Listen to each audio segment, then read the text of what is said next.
Okay, welcome to our Eid of Shabbat, Parashat. That's Parashat Korah. Fool me once, shame on you. Fool me twice, shame on me. It's a well-known expression that we apply to very realistic instances in our lives. Is that what Moshe Rabbeinu was guilty of in today's Parashat? Let's examine. We are going to really specifically examine the aftermath of the unfortunate incident with Korah and his entourage. And we're going to talk about the reaction of the nation and then the subsequent really debacle, you can say, because of the nation's reaction. And Moshe Rabbeinu's, of course, in the name of Hashem, his solution or resolution to their unfortunate reaction. That sounds vague, but let's go back over the details and really try to grasp a synopsis of the actual story leading up to the incident that we'll examine. So we know that Korah, Datan Abiram, and he had a following, and a real his immediate group that was the let's say had the heavier guilt was a smaller group of people, 250. There was, however, a very severe challenge to Moshe Rabbeinu. It was arrogant, it was belligerent. They challenged Moshe Rabbeinu's his reign, his leadership, challenged the kehuna, the appointment of Moshe's brother Aharon Kohen to be the Kohen Gadol, the high priest. According to some, challenged the whole switch of the Leviim with the Bechorot, etc. We know the story. We know that Moshe Rabbeinu had attempts and gestures of appeasement, of reconciliation, which was rejected by Korah, by Datan and Abiram, and by the group at large. And then finally, Moshe Rabbeinu counter-challenged Korah, the name of God, and told them to do as follows. Everyone take pans, take mahtot. With them, in them you shall place fire, and in the fire you shall place ketoret, incense. Aharon will do the same, and tomorrow Hashkadosh Baruch Hu will make his choice. Now they followed suit. We don't see explicitly in the Torah when they carried out the challenge, but we know in the aftermath that indeed they did. So we don't see in the incident themselves the Torah elaborates on the follow-through of that challenge, but after the post-death, it is then explicitly described in the Torah that they did in fact. And we know what their fate was. Moshe Rabbeinu announced word to the nation, warned them simultaneously in the name of Hashem, that if a supernatural event occurs and the ground opens like a mouth and swallows them live, then we'll know that their challenge and their rebellion was against the will of God. And otherwise, maybe they were right. And of course, we know that indeed it did occur. And the rest of Am Yisrael wisely separated themselves after a warning from Moshe Rabbeinu. And indeed, Hashem created what's called a biri'ah, a brand new physical phenomenon. And indeed, the earth, so to speak, opened its mouth wide, and sort of speak, swallowed them, consumed them, their homes, their families. And it says, that was his immediate family, Datan and Abiram. And they went, unfortunately, Hayim She'ola, live to the grave, and they were disappeared from the nation. The Mishnah Pirkei Avot and Perek HaChelek Sanhedrin says, in fact, that they lost their portion of Olam Haba, Yobedu, they're gone forever.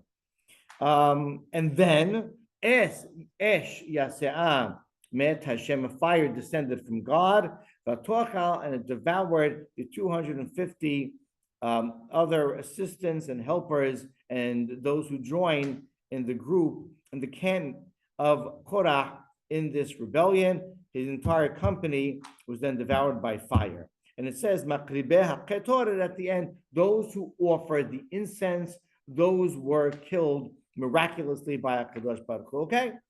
Then the command came from Hashem to Moshe, tell Azar Kohen to take those mahtot, those pans were used with the fire and incense, put out the fire, take the pans, melt them down, and make them. They were nehoshet, they were copper, the same substance as the mizbeach, as the mizbach hagadol, the large altar outside the mishkan, upon which most the korbanot, all korbanot were offered, and make them into a plated nehoshet, copper plate around the mizbeach. This will be a zikaron of Bnei Israel. They'll always remember that a non-appointed, non-kohen, ish zar, can never approach, never attempt lahachtir ketoret, to offer incense. Don't be like Korah and his aidah. Don't rebel. Don't be belligerent. Don't be arrogant. Don't, in effect, challenge HaKadosh Baruch Hu's decision making. Sit back and enjoy the ride. Okay, we just caught ourselves up on the entire story. So what happens next? What happens next is an incident of 7 or 8 Pesukim that, quite frankly, should be very shocking to us. Because the next Pasuk afterwards, it says, Vayelonu, let's just go through them, break in the middle a few times to reflect. It's Perek Yud Zayin, if you're following Perek Yud Zayin, chapter 17, Pasuk Vav, verse 6. Vayelonu kol adad b'nei Yisrael v'maharat al Moshe v'al Aharon lemor. The next day, all of Am Yisrael, kol adat b'nei Yisrael, what that means, how many people, let's put that aside for now, complained against Moshe and Aharon. After all of that, they complained against Moshe and Aharon, and they told them, Atem hamitem et am Adonai. You're responsible for killing the nation or the grouping, referring to these two, Korah, his entourage, the 250 people. You're responsible for their death. And when they gathered around to challenge Moshe and Aharon, they turned to all the Moed, the Mishkan. Indeed, the cloud had covered them, as Hashem's presence was more concentrated. And God's honor, so to speak, was seen. Moshe and Aharon went there to communicate with God. Now, the question, of course, is what are they complaining about? How could they complain at this point? What was their motivation? What are they saying? What do they mean by you killed the company of God? And there are a number of different opinions. They all coexist with each other. To sample a few, the Ramban, for instance, says that they felt like that Moshe set up their demise. In other words, Moshe Rabbeinu, in his counter challenge, is the one that suggested use the pans with ketoret, with incense, which is essentially illegal. And so he sort of set up, when they accepted the challenge arrogantly, but they accepted the challenge, they followed through, and because of that, they didn't stand a chance. And because of Moshe Rabbeinu's plan, he could have settled and muffled, subdued their uprising in a different way, with a different method, because he chose that method, and it could have been miraculous even. That's what killed them. And it's your fault. And don't forget, Korah was a very prestigious person, as well as those around him. That's one possibility. The Ibn Ezra explains that they're sort of saying, you tried to prove that Shevet Levi is the chosen tribe, and the Kohanim and Aharon. You didn't accomplish that at all, because maybe you set this up, and then afterwards you just prayed to Hashem with some type of wisdom and who knows, sorcery maybe even. You caused their death. You didn't prove anything just now, Moshe Rabbeinu, etc. So they were upset. They saw something that they were not comfortable with. Obviously, they were wrong, and we'll see Hashem's reaction in a moment. But they were not settled. They were very unsettled. And so more needed to be done, unfortunately, to prove the point of HaKadosh Baruch Hu's appointments. Okay, so we continue. Pasuk Yod. Hashem addressed Moshe and Aaron and said, listen, extricate yourself. Pull out from these people. We're talking about Am Yisrael right now. And I will finish them off. I'll devour them. I'll kill them at this moment. And they fell on their faces, meaning that they prayed. Now, there's no indication that at this point Moshe Rabbeinu, HaKadosh Baruch Hu rather, was going to or wanted to obliterate Am Yisrael like his sentiment was with Heta Hagel last week, Heta Meragilim. You see from the aftermath that wasn't necessarily the intent, and here, very interestingly, the next pasuk says Vayoman Moshe Aharon. Moshe sprung into action. What's missing over here is a reaction that we're used to. There's no counter prayer by Moshe Rabbeinu. He didn't try to come to their rescue by praying, which is fascinating. We're not going to really examine that too much, but let's at least take note of that. And instead, he just sprung directly into action. He understood that words were possibly wouldn't be strong enough, or it was simply too late to start praying. And you see, perhaps, from the subsequent pasuk. What were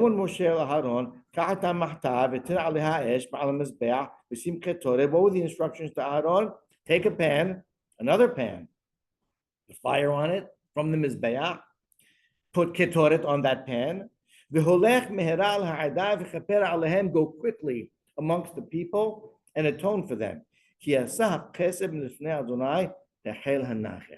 the anger has already perpetrated the people, and the plague has begun. It's too late for prayer, the time for action. Let's try to do some damage control and save whoever we can, because the plague has begun.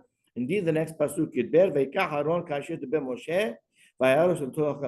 just like Moshe ordered, he took the pan with the incense, with the ketoret, and he ran amongst and into the people, apparently the people that were guilty, and where he saw the nachef, the plague began. And he saw, and Ba'am really indicates a grouping of people, not everyone, maybe not percentage-wise, maybe a small amount of the nation, but it began.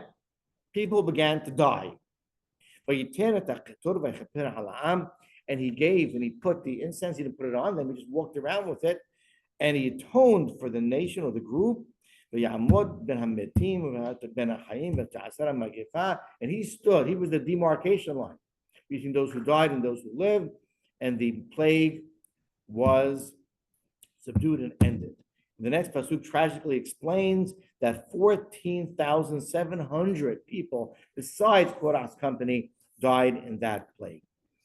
Before I get to what I think should be an obvious question, and this is, I think, the shocking part of the episode, let's just remind ourselves about the Ketoret and the fact that the Ketoret is an atoning agent.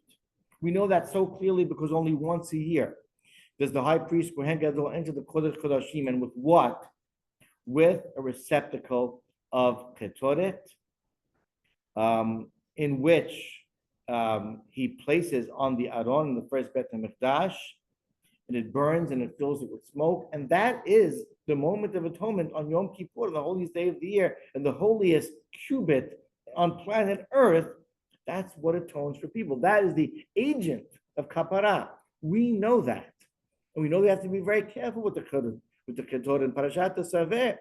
When Moshe was commanded as to how to fashion the Mizbach HaKetoret, the small golden altar upon which you put the Ketoret every day, twice daily, the Torah warned, don't put on it Esh Zarah, fire and fire. You have to be very careful. And of course, we know Parashat Shemini, the tragic incident of Nadav and Abihu, the two elder sons of Aaron Kohen, who in their excitement and their miscalculation in the inaugural opening day of the Mishkan, took a Esh Zarah, a fire that was not commanded, instructed by Hashem, and used Ketoret, and they tragically were killed on the spot.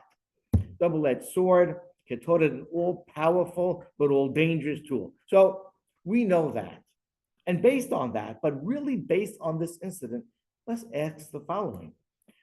Moshe Rabbeinu, fool me once, shame on you, but fool me twice, shame on me. You are really instructing them to take another mahta, pan with fire and ketoret, to try to right now save the people. I didn't we just read a few Pesukim ago that the cause of the demise of all of these rebellers was their or the cause of the demise in terms of their challenge and the showdown between them and Moshe Rabbeinu was in fact that they took the pan with ketoret and it was not commanded and they were devoured by fire. And secondly, the nation was not convinced by that at all. It didn't work. And in fact, Aaron's appointment and position in the eyes of the people didn't improve. And the solution to that is for him to do it again, the same pan and fire and ketoret. How is this decision? And let's just compound that problem. It's exacerbated by the fact that don't forget who's holding, who you asking to hold this? Aharon HaKohen by himself? Does that not reflect now upon that tragic moment when his two sons on their own held those pans with the ketoret and were devoured themselves by fire? Does this not seem counterintuitive and counter to what the actual causes of this reaction of Am Yisrael now leading up to this moment and seemingly very counterproductive? We really stand in shock. And the truth is that the Mefarshim, without asking this question explicitly, many address it because it's such an obvious question. How is this the resolution? How? And I think there are numerous answers. A couple of approaches will really also bring to the surface some profound ideas about life. So the Rashbam, grandson of Rashi, famous Rashbam, says as follows. I'm going to read you his words because they're a few and they're powerful. He said, put the incense, Aharon, on the pan.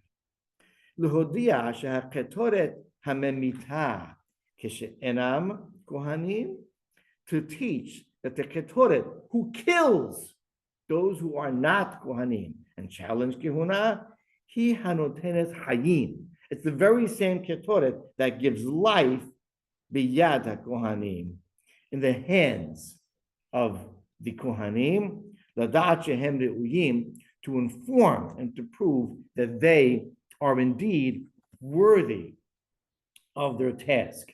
Even though that does not explicitly explain how Aaron could do this in a out of context, in a non-instructive manner, not in the regular protocol, but the Abarbanel picks up on this idea of the Rashbam and further elaborates. We can't ignore the fact, and we just read it in the Pasuk, is that Moshe instructed to take the fire from where?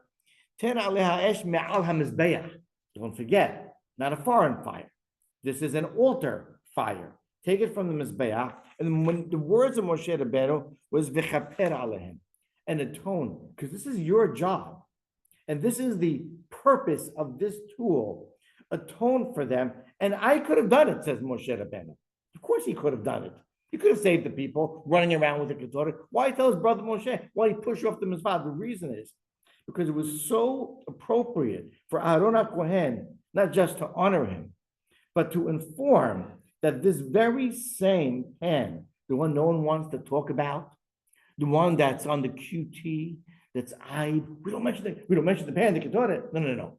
Not only do you mention it, take it in public now, put it in the hands of the proper person, and everyone will understand that the Ketorah saves lives.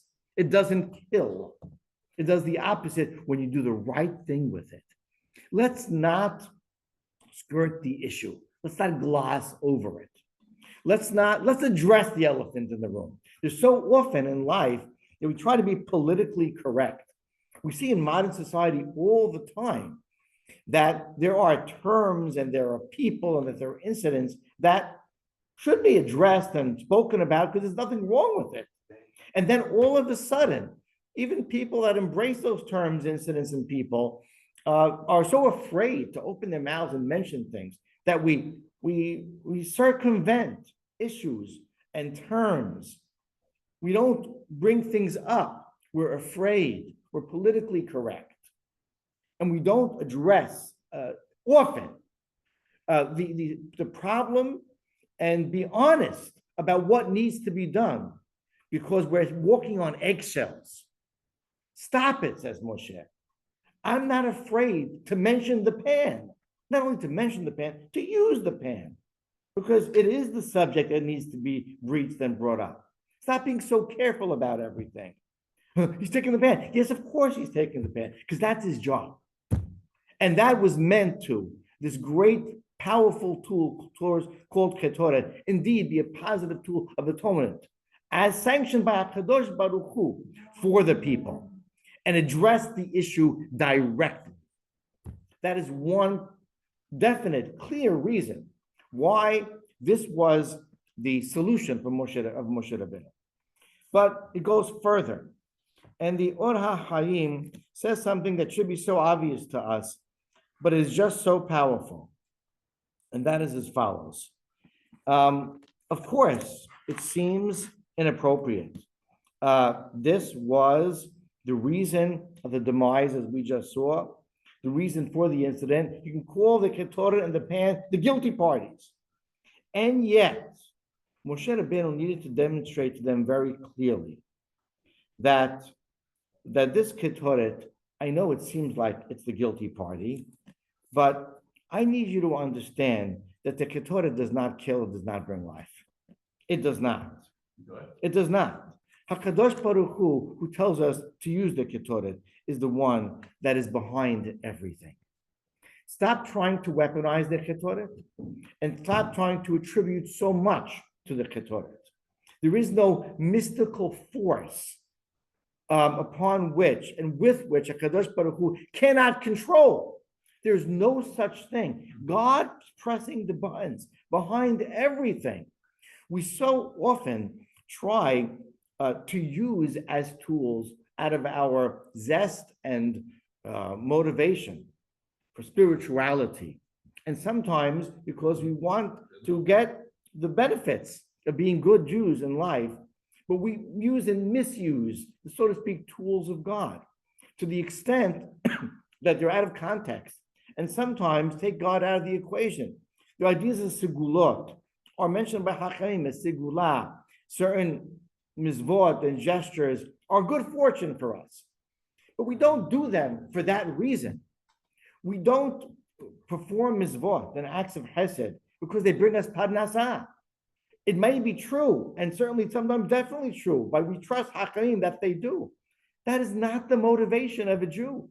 We know explicitly from different Ma'amarei Hazal that our motivations needs to be purely for service of HaKadosh Baruch Hu Yirat Shamayim, and we believe that this is such a sigula and it comes at will. But we can't use sigulot as tools to get what we want, because you can't succeed beyond the will of God.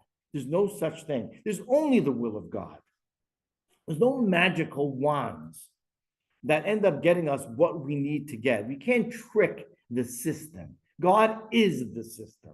I've heard in the past another concept and discussion regarding prayer. And because of the power of prayer, the success behind, historically speaking, maybe modern times, the Islamic movement is their ability to pray. And that HaKadosh Baruch Hu recognizes that. Now, of course, God recognizes the prayer of every human being, even non-Jews. And we know the power of prayer. But Allah Akbar is a perverse prayer. And God does not have to listen to that prayer. God's hands are not tied. HaKadosh Baruch Hu is just. And HaKadosh Baruch Hu calls the shots. And nothing can be weaponized to use against the will of God. It just doesn't work that way. And therefore, mizvot, prayers, hesed, none of these things, these are tools with which we're equipped because we go into God's toolbox and he tells them when and how to use them. They are not tools that are used despite God and to our advantage or someone else's advantage for better or for worse. And therefore, Moshe Rabbeinu said, take the Ketoret, take the thing that didn't work before, or it worked wrongfully, or was counterproductive. And I want you to look at it. It's not the time, it's not the place, it's not the right protocol. Nothing's right about this, except for the fact that we're doing it right now for the right reason, in the name of God. And Kadosh Baruch Hu will show you that almost in the same circumstance that brought death will bring life. Why? Because he's calling the shots and nobody else. And thus Moshe Rabbeinu's bold, seemingly peculiar, and difficult to understand decision to use that same ketoret to quell and protect the nation from their unfortunate plague and death was wise, and not only with great insight, but with great foresight to give our future nation the lessons of life that it brought us on this Shabbat, Parashat Korah. Shabbat Shalom.